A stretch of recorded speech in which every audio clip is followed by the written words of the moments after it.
নমস্কার বন্ধুরা, village food cooking বাড়িতে চ্যানেলে সবাইকে স্বাগত। বন্ধুরা, রুই মাছ দিয়ে সজনে ডাঁটা, ঝিঙে, টমেটো দিয়ে একটা দারুণ স্বাদের রেসিপি করে দেখাবো। তো প্রচণ্ড গরম পড়েছে, এই গরমে কিন্তু সজনে ডাঁটা, ঝিঙে এইগুলো কিন্তু খাওয়া অবশ্যই দরকার।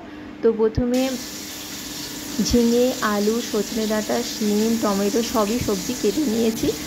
তো এখানে কলমি শাক ভাজা হবে, পেঁয়াজ দিয়ে, শুকনো লঙ্কা, জিরে দিয়ে কলমি শাক ভাজা। আর এখানে রুই মাছ আছে, মাছটাকে লবণ হলুদ মাখানো ছিল, ভেজে নিচ্ছি। জ্যান্ত মাছের রেসিপি কিন্তু যে কোনো সবজি দিয়ে করলেই ভালো লাগে। এখানে ঝিঙে আর সজনে ডাঁটাটা তেলের মধ্যে ভেজে নিচ্ছি লবণ দিয়ে, আর শিম।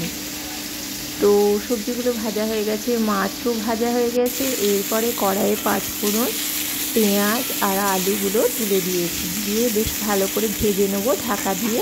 একটু লবণ ছড়িয়ে ঢাকা দিয়ে ভেজে নেবো। এরপরে মশলাগুলো দিয়ে দেবো: হলুদ গুঁড়ো, ধনে গুঁড়ো, জিরে গুঁড়ো, একটু গরম মশলার গুঁড়ো, আর একটু আদা বাটা একদম অল্প পরিমাণে, আর জিরে গুঁড়ো আছে। এখানে 2টো টমেটো দিয়েছি, বেশ একটু মাখো মাখো হবে টমেটোটা দিলে।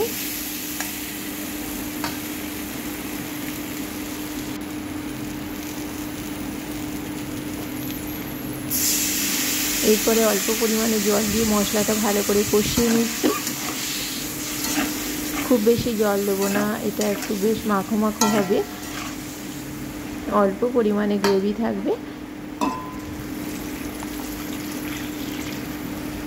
তো পরিমাণ মতো জল দিয়ে দিয়েছি, আলুটা সেদ্ধ হবে, দিয়ে ঢাকা দিয়ে দেবো।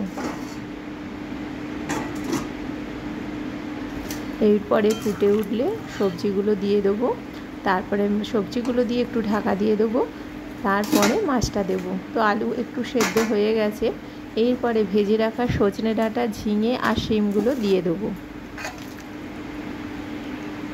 দিয়ে ঢাকা দিয়ে দেবো।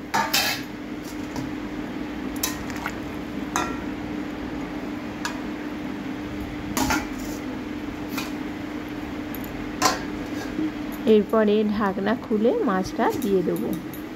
2 মিনিট পরে ঢাকনাটা খুলে নেব, নিয়ে ভেজে রাখা মাছটা দিয়ে দেবো। এর সঙ্গে যদি বড়ি থাকে তাহলে তো আর কোনো কথাই নেই, বড়ি দিলে আরও টেস্টি হবে।